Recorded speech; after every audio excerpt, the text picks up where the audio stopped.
Welcome to the Emerald Athlete Podcast. I'm your host, Chrissy Doyle, and on this podcast I speak to different Irish athletes about their highs, their lows, biggest battles, biggest successes, and why they fell in love with their sport. In this episode I chat to Kilkenny hurler Paddy Deegan. Paddy chats about Kilkenny hurling and culture, his love for hurling, hardest battles, players he admires, and so much more.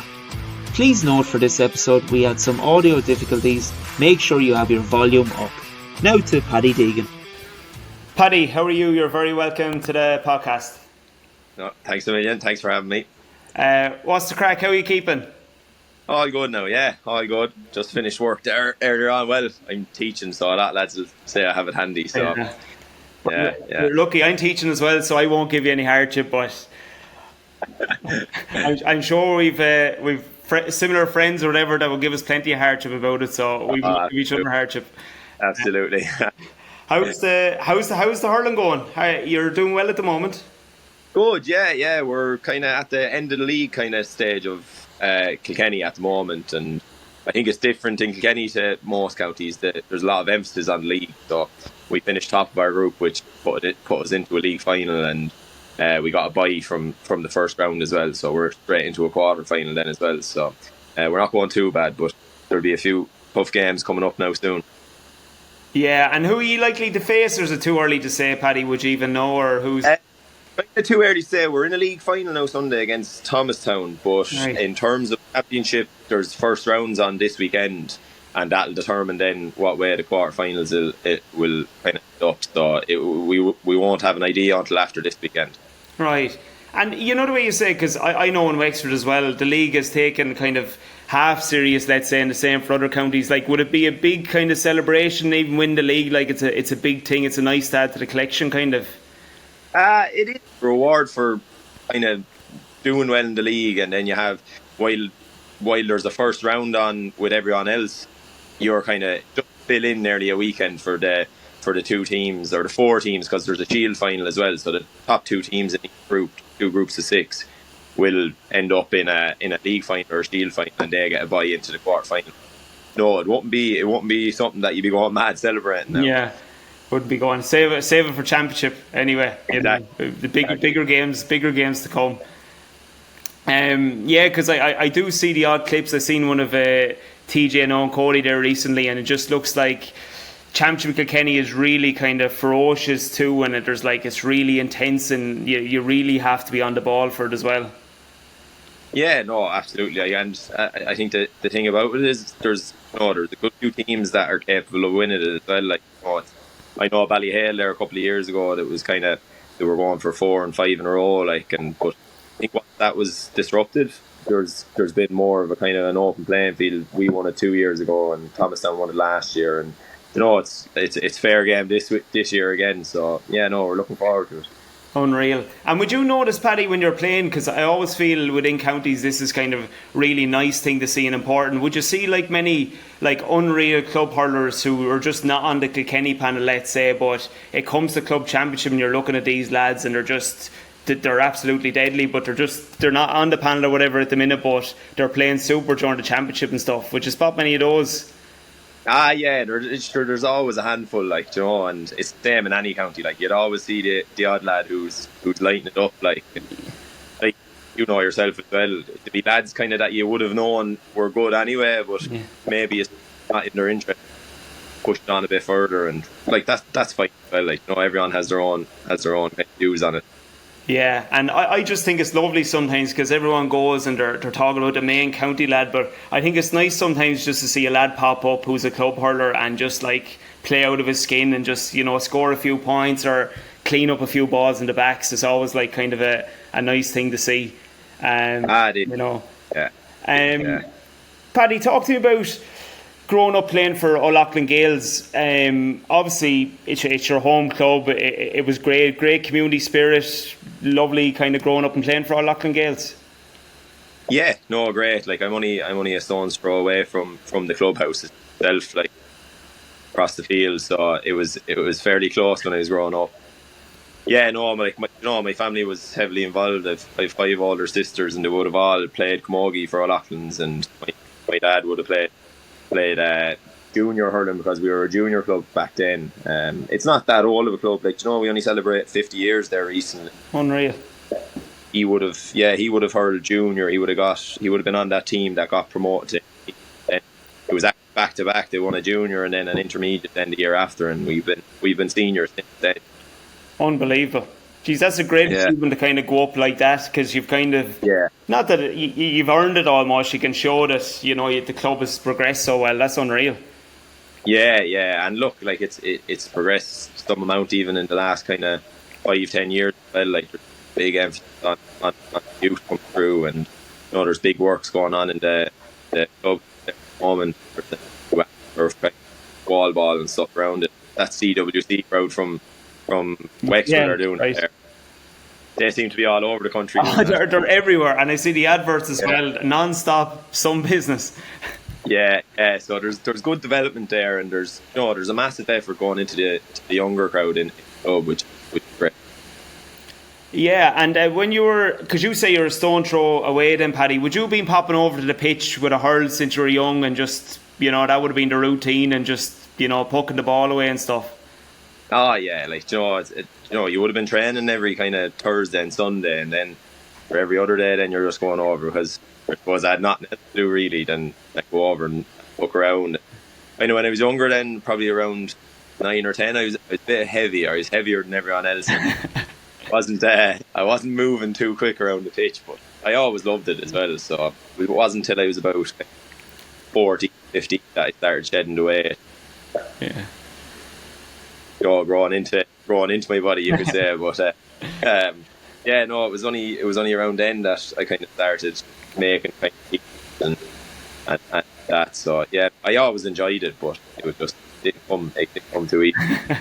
I've a huge love, and I know some others too as well, for a lad that carries an extra bit of weight and does really well. I don't know why it is, but it's just really nice or refreshing to see. I don't know why. Come here, Paddy. I wanted to ask you as well, just about.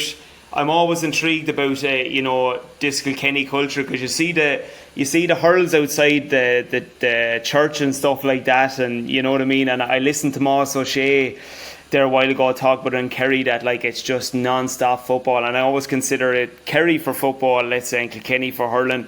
Would you see that going around Kilkenny, that like it's just mad for hurling, and just everyone just loves it?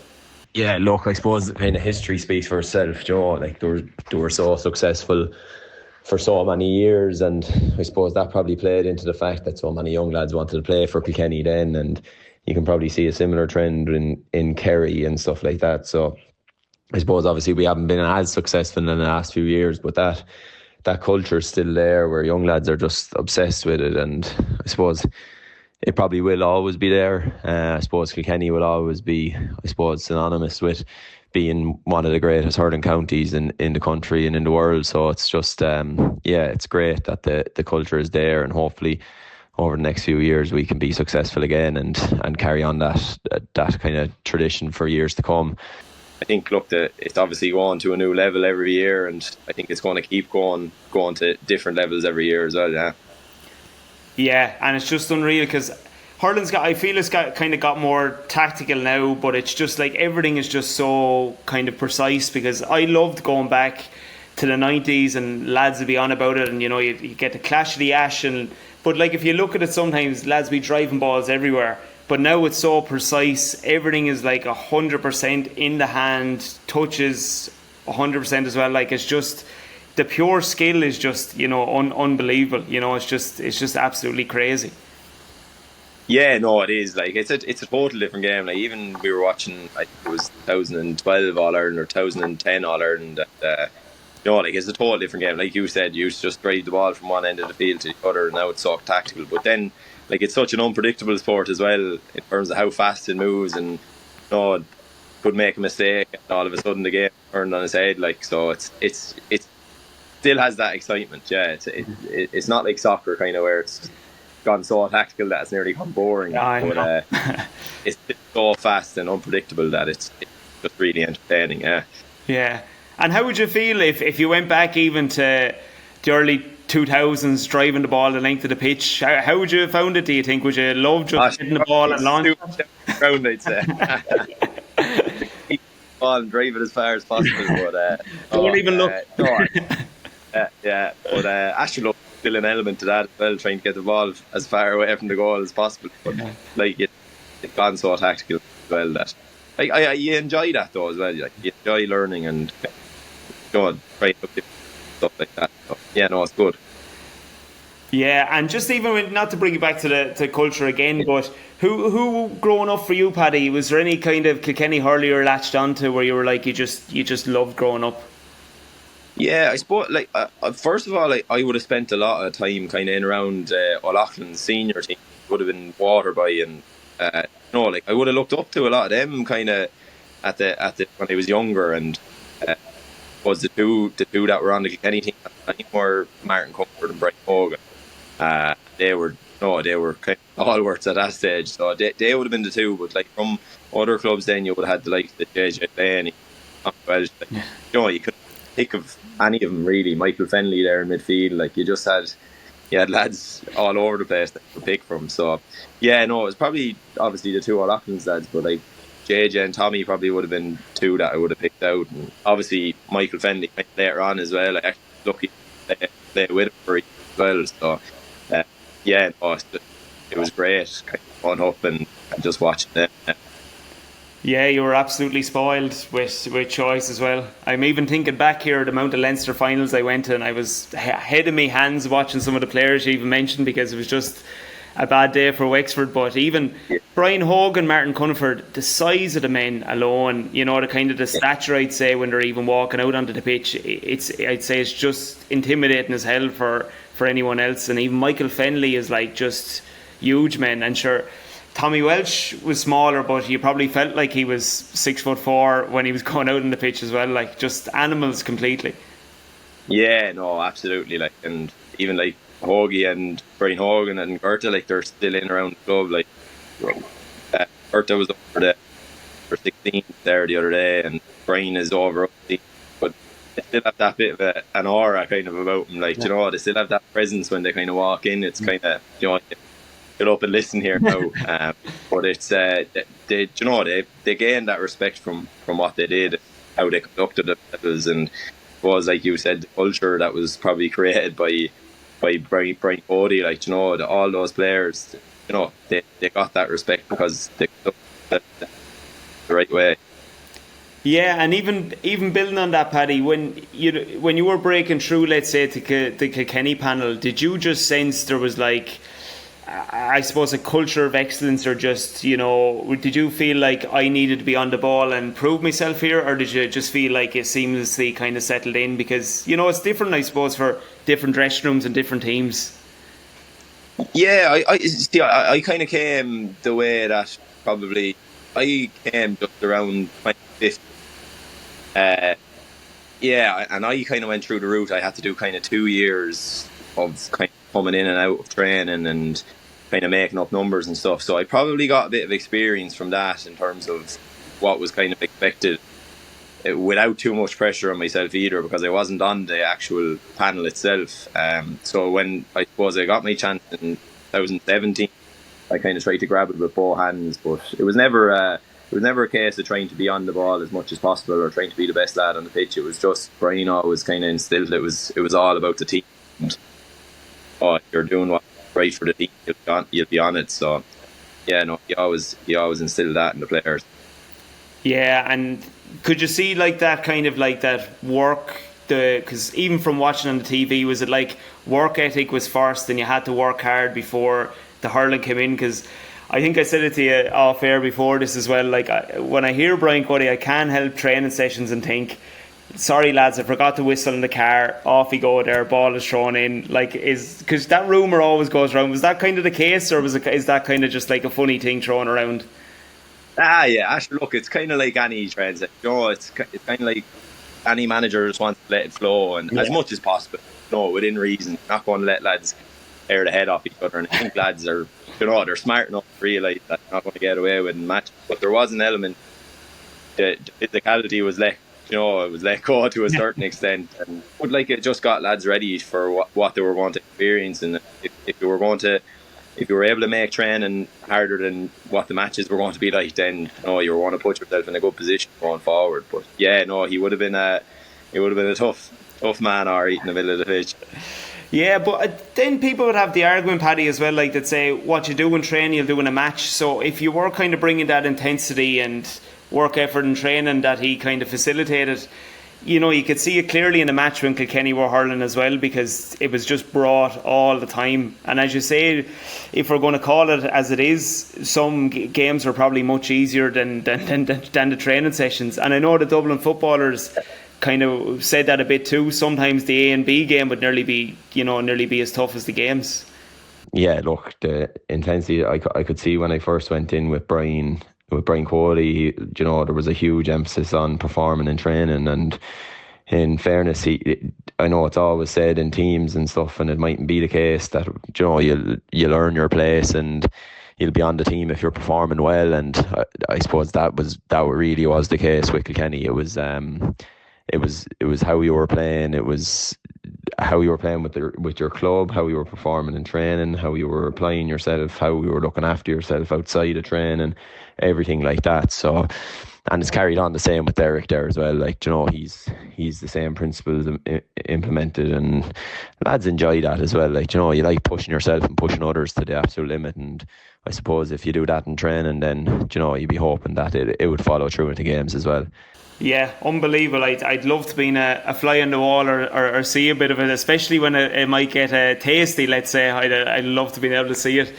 But tell me this, Paddy. I was talking to Liam McGovern about this before as well, and I wanted to ask you, what was college hurling like for you? Because I know you did a bit of hurling up in Maynooth. It just seems any time I watched the game, it was almost a breath of fresh air. Lads were kind of just let loose, kind of to hurl. What was that like?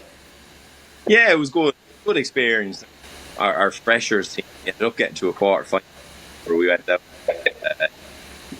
But sure, they had a team of all-stars. Like Barry Nash was playing, David Scurll was playing, Sean Finn, all these boys. And then we had a couple of boys then, your half-backs and your cornerbacks are kind of from Roscommon and places like, but like it was really enjoyable. Like it was, and then in my last year, then Pádraig Walsh came up, and we actually had a deep Fitzgibbon. We were in Fitzgibbon at that stage, and I think we were in a group with UCD and UCD, who would have been considered two real strong teams. We gave them good matches, like which was good progress, like, and it was really enjoyable and something that I'll always remember. Yeah.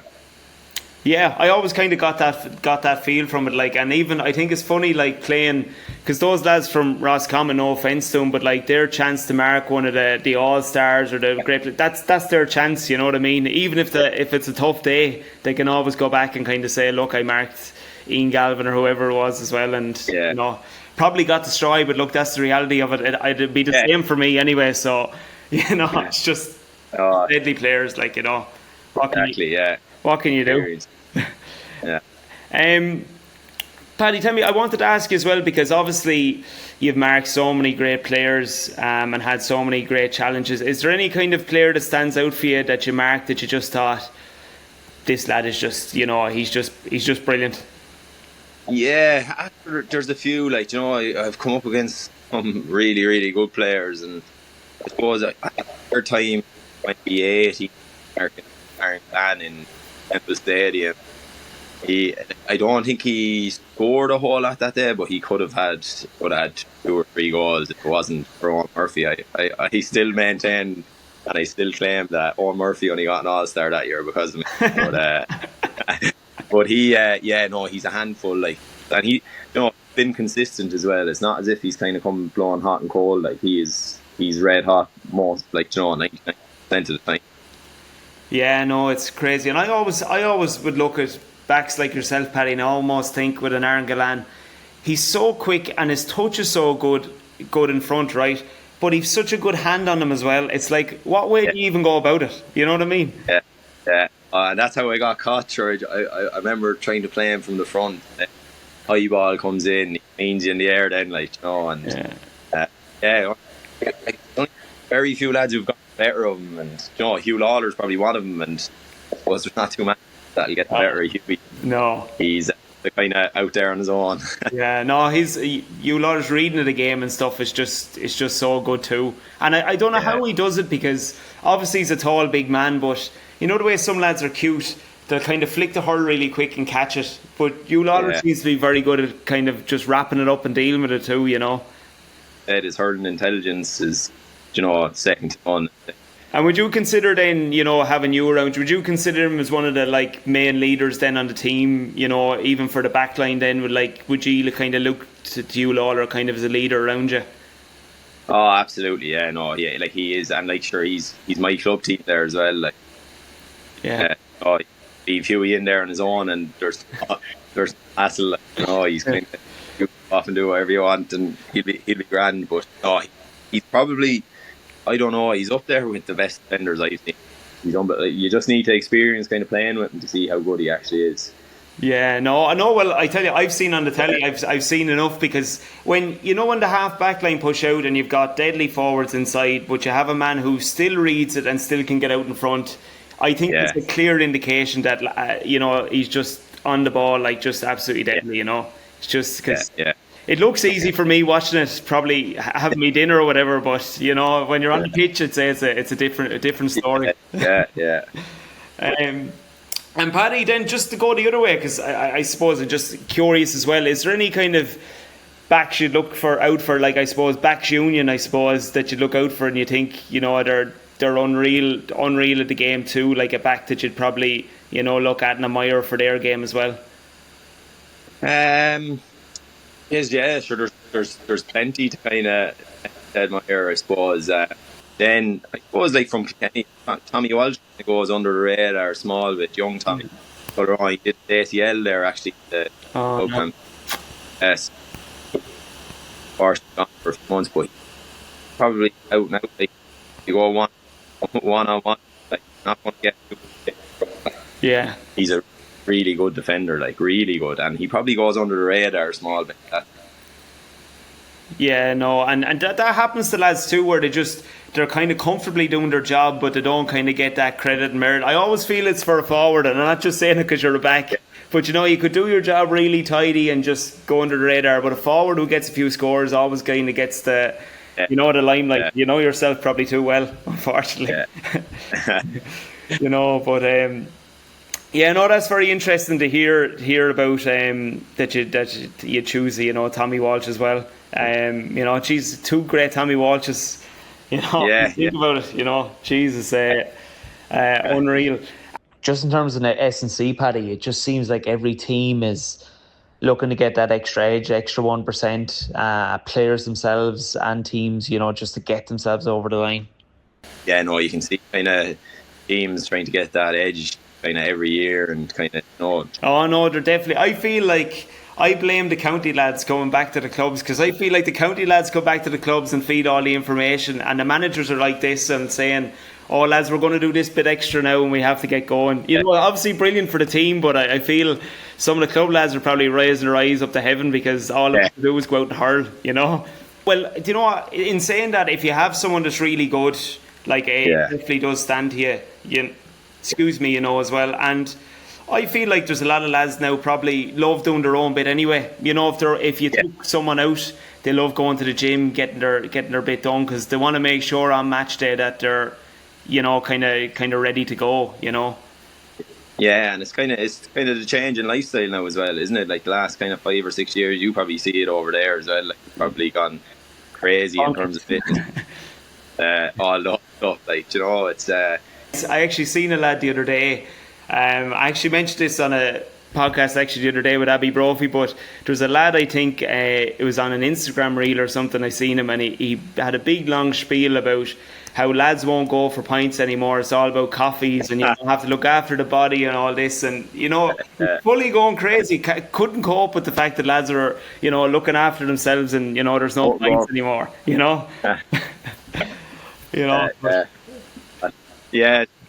After yourself for so many months a year, and then all of a sudden then you win a match, you're on beer for 2 days, and it's the healthiest approach. Yeah, no, I know, because I think I remember seeing it. Do you remember when Ireland were in the the Euros with, remember Liam Brady scored, not Liam Brady, Robbie Brady scored a goal, and there's a picture of Jeff Hendrick with a Heineken can in the dressing room afterwards, and I remember there was all these articles in the paper, imagine this happened to GA, or imagine what was going on, but like Jeff Hendrick still looked fit the next week. He's ripped to pieces, but in moderation, definitely, it should be fine. Come here to me, Paddy. I'm very interested in this now, and you mightn't have an answer for me, but just so many changes in football regards trying to make the game better and stuff like that. Little tweaks and changes. Is there anything you'd like to see tweaked in hurling, or are you just happy, let's keep it going and just let's keep hurling? I think the big thing with players with hurling, especially at the highest level, players just want, the game to flow. The worst thing, yourself, first thing you want is playing a match and the rest is going every single free, and the whole game is just freeze, and it just doesn't make it a nice watch. And I think the Munster final this year, and was it the Munster final when Cork and Limerick were playing, and the ref, he didn't really blow anything. And at the start they were kind of giving out, and then after about 10 minutes the players realised we're not going to get these, so then they stopped diving. Got on with it. Turned into one of the best matches of the year, so it's just, I think just don't go near it.